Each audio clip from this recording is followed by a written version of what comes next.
الحمدللہ رب العالمین والصلاة والسلام علی من لا نبی بعدہ اما بعد۔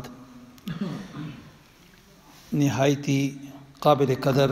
مسلمان بھائیوں، بزرگوں، گھروں میں سننے والی مسلمان ماؤں بہنوں،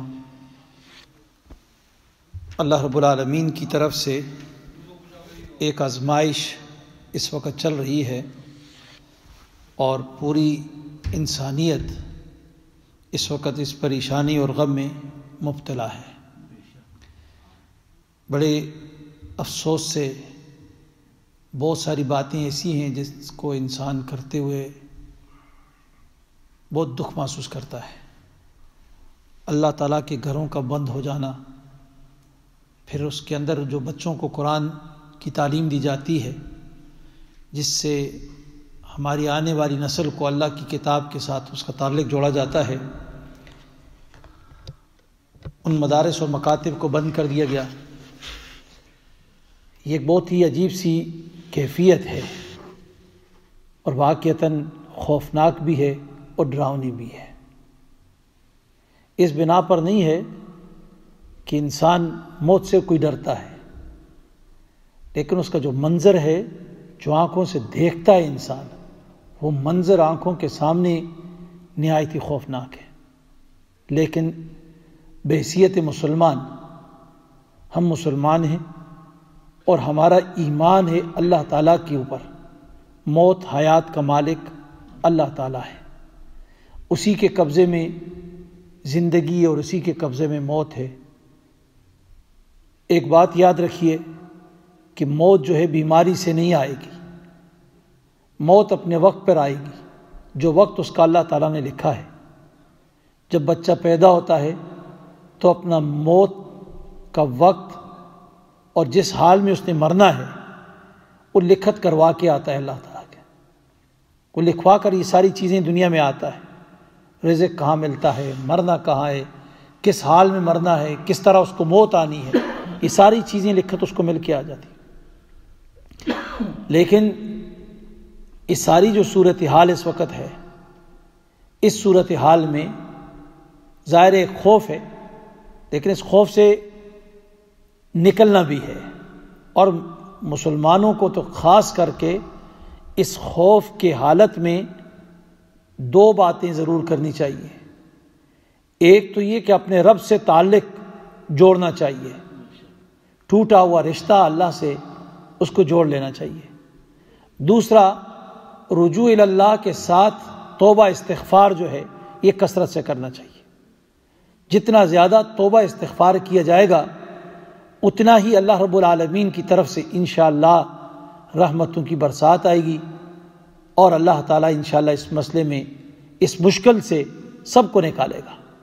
کیونکہ حدیث میں آتا ہے جب انسان توبہ استغفار کرتا ہے تو اللہ رب العالمین اسے 3 انعامات سے نوازتے ہیں۔ ایک انعام یہ ہوتا ہے جس مصیبت میں، جس پریشانی میں، جس غم میں وہ مبتلا ہوتا ہے، اللہ رب العالمین اس کو نکال دیتا ہے۔ دوسرا یہ کہ آنے والی کوئی مصیبت، پریشانی، غم، بیماری، جو کچھ بھی ہوتا ہے، رب العالمین اس سے اس کو محفوظ فرما لیتے ہیں۔ تیسرا انعام یہ ہوتا ہے کہ اللہ تعالیٰ اس کو غیب سے، اپنے خزانوں سے ایسا رزق عطا کرتا ہے کہ اس کے وہم و گمان بھی نہیں ہوتا یہ رزق کہاں سے آ رہا ہے۔ تو اس لیے توبہ استغفار کو لازم پکڑ لینا چاہیے۔ تو یہ صورتحال بڑی گمبھیر ہے، لیکن اللہ تعالیٰ کی طرف سے امتحان ہے، امتحان ہے۔ اس کو امتحان اگر سمجھا جائے تو وہ یوں ہوگا کہ انسان اللہ کی طرف رجوع کرنے لگ گئے تو سمجھو یہ اللہ کی طرف سے امتحان ہے، اس کے اوپر ثابت قدم رہیں گے تو اللہ تعالیٰ نے خوشخبری دی ہے، وبشر الصابرین، خوشخبری ہے صبر کرنے والوں کے لیے۔ لیکن اگر انسان عذاب کو آتا ہوا دیکھ رہا ہے، طوفان آ رہا ہے، فلڈ آ رہا ہے، اور بڑا تیز و تند آندھی چل رہی ہے، لیکن اس کے باوجود بھی انسان اللہ کی طرف رجوع نہ کرے، اللہ کی طرف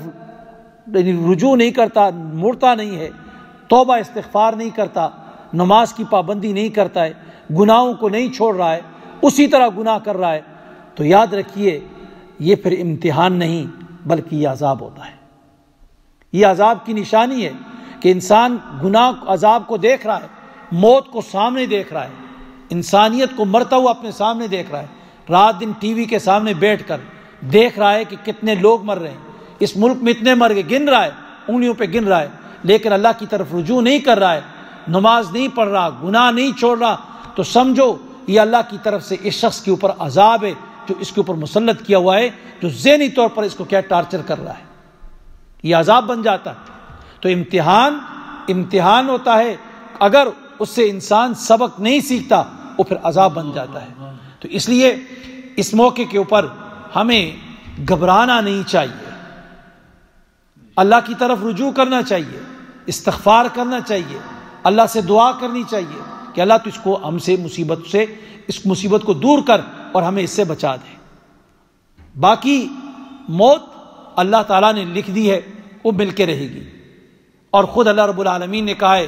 کہ کل نفس ذائقۃ الموت، ہر ذی روح نے موت کا مزہ چکھنا ہے،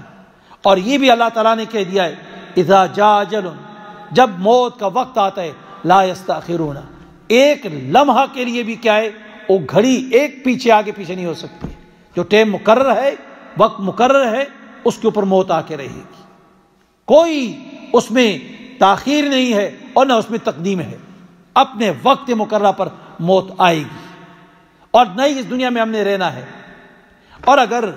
ایسے حادثات میں، ایسی آفات میں موت آ جاتی ہے تو یہ شہادت کی موت ہوتی ہے۔ اللہ رب العالمین نے ہمارے لیے جنت تیار رکھی ہے، جنت ہمارے لیے ہے، اس لیے کہ ہم اس کے محبوب حضرت محمد مصطفیٰ صلی اللہ علیہ وسلم کی امتی ہیں، ہم ان کے فالور ہیں۔ دنیا کو چھوڑنا ہے، جانا ہے، تو پھر گھبرانا کیا ہے؟ دنیا کو چھوڑنا ہے تو پھر گھبرانا کیا ہے؟ تو جب دوسری بات ہمارے لیے اللہ تعالیٰ نے جنت بھی تیار کی ہوئی ہے، اس سے بہتر زندگی وہ ہمارے لیے ہے، اور انشاءاللہ ہم جائیں گے اور اپنے محبوب حضرت محمد مصطفیٰ صلی اللہ علیہ وسلم کی زیارت کریں گے، انہیں دیکھیں گے، ان کے ہاتھوں سے حوض کوثر کا جام پئیں گے، ان کے پڑوس میں بیٹھیں گے، انشاءاللہ ان کی دیدار کریں گے، انبیاء کو دیکھیں گے، ان سے ملاقات ہوگی، اس سے بھی بڑھ کر اپنے رب کو دیکھیں گے انشاءاللہ۔ یہ گھبرانے کی بات نہیں ہے، گھبرانے کی ضرورت نہیں ہے، انشاءاللہ ملاقات ہمارے اپنے رب سے ہوگی، جنت اس سے بہتر ہے۔ یہ دنیا کیا ہے؟ ایک مصیبت ہٹتی نہیں ہے، دوسری مصیبت آتی ہے، دن گزرتا ہے تو دوسرا دن اس سے مشکل آتا ہے، اسی مشکلات میں، اسی دنیا کے دھندوں میں انسان پریشانی اور غموں کے اندر چکر کھاتے کھاتے اوپر سے کسی کو ہارٹ اٹیک ہو جاتا ہے، کوئی کس سے مرتا ہے، روزانہ کیا ہے اموات کا سلسلہ اس طرح بھی جاری ہے۔ تو اس لیے گھبرانے کی ضرورت نہیں ہے،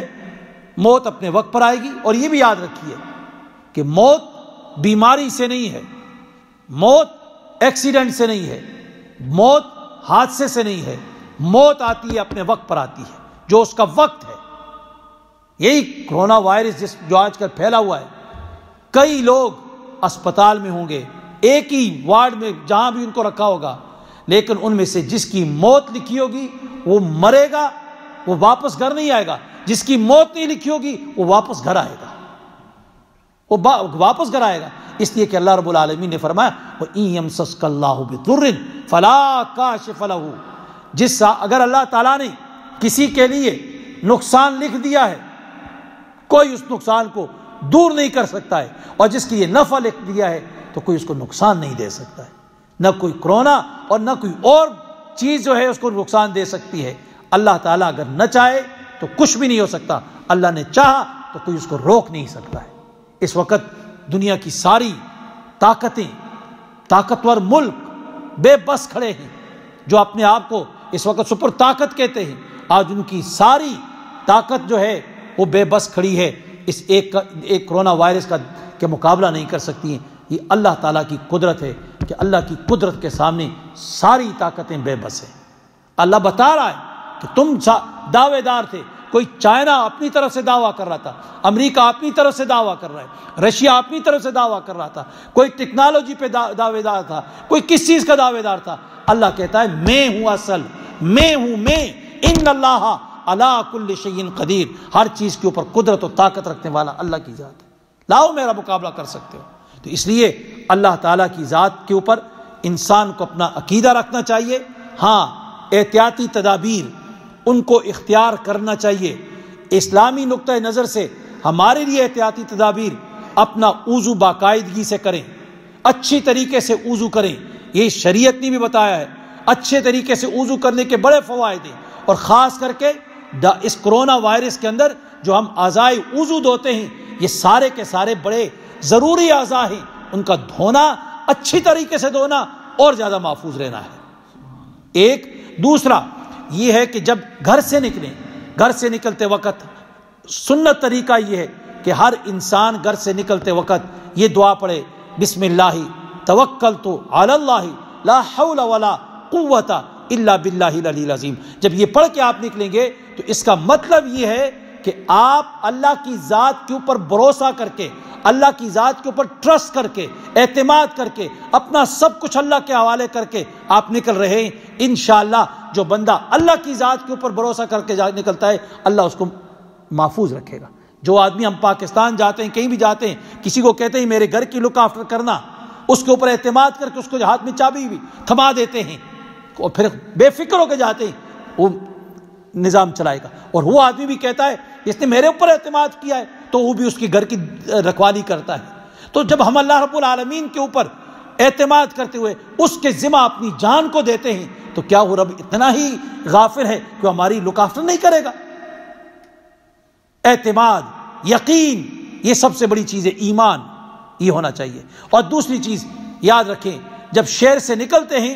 دوسرے شہر میں داخل ہوتے ہیں، حدیث میں آتا ہے جو آدمی 3 دفعہ یہ کلمات کہتا ہے، اعوذ بکلمات اللہ التامات من شر ما خلق، 3 دفعہ یہ کلمات پڑھتا ہے، اللہ رب العالمین اس کی حفاظت فرماتے ہیں جب تک وہ شہر کے اندر رہتا ہے۔ آپ باہر نکلیں ویک فیلڈ سے، جو ہی ویک فیلڈ میں دوبارہ داخل ہو اپنے شہر کے اندر، تو پھر دوبارہ اس دعا کو پڑھیں۔ اس دعا کے پڑھنے سے جب تک آپ اس شہر کے اندر موجود ہوں گے، انشاءاللہ اللہ کی ذات آپ کو محفوظ رکھے گی۔ اور فجر کی نماز کے بعد، مغرب کی نماز کے بعد پابندی سے نمازیں پڑھیں، اور ان دونوں نمازوں کے بعد 3 مرتبہ بسم اللہ الذی لا یضر مع اسمہ شیء فی الارض ولا فی السماء وهو السمیع العلیم، ان کلمات کو پڑھیں گے 3 مرتبہ صبح اور 3 مرتبہ مغرب کی نماز کے بعد، تو انشاءاللہ حدیث میں آتا ہے جو صبح پڑھتا ہے تو دن بھر اللہ تعالیٰ اس کی حفاظت فرماتے ہیں، کوئی چیز اس کو نقصان نہیں دے گی۔ جو مغرب کے بعد پڑھتا ہے رات بھر اس کو کوئی چیز نقصان نہیں دے گی۔ اور اسی طرح آیت الکرسی ہے، آیت الکرسی کا اہتمام کریں ہر فرض نماز کے بعد، اللہ لا الہ الا هو الحی القیوم، اس کو ہمیشہ ہر نماز کے بعد پابندی سے پڑھیں، اس کے ذریعے سے اللہ تعالیٰ آپ کی حفاظت فرمائیں گے۔ یہ مختصر سی باتیں ہیں، یہ شریعت کے اعتبار سے اگر ہم اس کی پابندی کریں گے تو انشاءاللہ اللہ تعالیٰ حفاظت فرمائیں گے۔ باقی نمازوں کی پابندی، جماعت کو مسجد میں بھی آئیں، مسجد کے اندر نماز پڑھ کے، جس طرح NHS اور دوسرے ہمارے جو صحت کے ادارے ہیں ان کی یعنی جو احتیاطی تدابیر انہوں نے بتائی ہیں کہ زیادہ مسجد کے اندر، رش کے اندر، بھیڑ کے اندر زیادہ دیر نہ رہیں، تو مختصر اس میں یہ ہے کہ فرض نماز کے لیے آئیں، وضو گھر میں کر لیں، زیادہ ٹائم نہیں تو مسجد میں آ کے وضو کر لیں، اسی وقت ہاتھ دھو لیں، ہاتھ دھو کر اور زیادہ اچھا احتیاط ہو جاتی ہے کہ راستے میں اگر کوئی چیز آپ کے ہاتھوں سے لگی ہوئی ہے تو مسجد میں آئے، دوبارہ ہاتھ دھو کر وضو کرتے ہیں، دوبارہ اچھی طرح ناک صاف کر لیتے ہیں، اچھے طریقے سے وضو کر کے مسجد میں، تو اس میں بھی کوئی حرج نہیں ہے۔ تو سنت جو ہے گھر میں پڑھ لیں، فرض پڑھیں، سلام پھیرا، دعا کی اور اس کے بعد سیدھے گھر چلے جائیں، سنت نوافل گھر میں پڑھیں۔ حدیث میں آتے ہیں گھروں کو قبرستان مت بناؤ، نوافل وغیرہ اور دیگر عبادات جو ہے وہ گھر کے اندر پڑھنا زیادہ ثواب ہے، تاکہ گھر جو ہے اس کے اندر بھی اللہ کی رحمتوں کی برسات ہو، اس میں بھی خدا کا نام تو لیا جائے نا۔ تو یہ چند ضروری باتیں ہیں، اور باقی جو ہے گورنمنٹ کی طرف سے جو ہدایات ہیں اس کے اوپر ان کو انسان کو اختیار کرنا چاہیے۔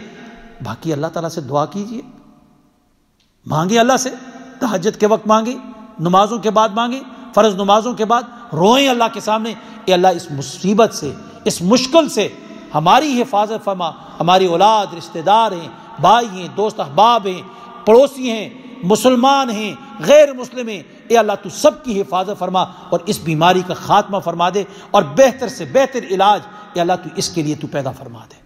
دعا کریں گے تو انشاءاللہ اللہ تعالیٰ کی ذات ہے وہ رحم فرمائے گی۔ ایسے مصیبتیں بیماریاں پہلے بھی آ چکی ہیں اور ایسے عذاب بھی آئے، مختلف قسم کی شکلوں میں عذاب آئے، لیکن جب رجوع الی اللہ ہوا ہے، استغفار ہوا ہے، تو رب العالمین نے اپنے غضب، اپنے اس عذاب کو کیا کر دیا؟ دور کر دیا ہے، اس امتحان کو لوگوں سے ہٹا دیا ہے۔ لیکن تب جب اللہ کی طرف رجوع ہوتا ہے، توبہ استغفار ہوتا ہے۔ اللہ تعالیٰ مجھے بھی اور آپ سب کو عمل کی توفیق عطا فرما دے۔ اللہم ربنا آتنا فی الدنیا حسنہ وفی الآخرۃ حسنہ وقنا عذاب النار۔ اے اللہ تو اس بیماری سے سب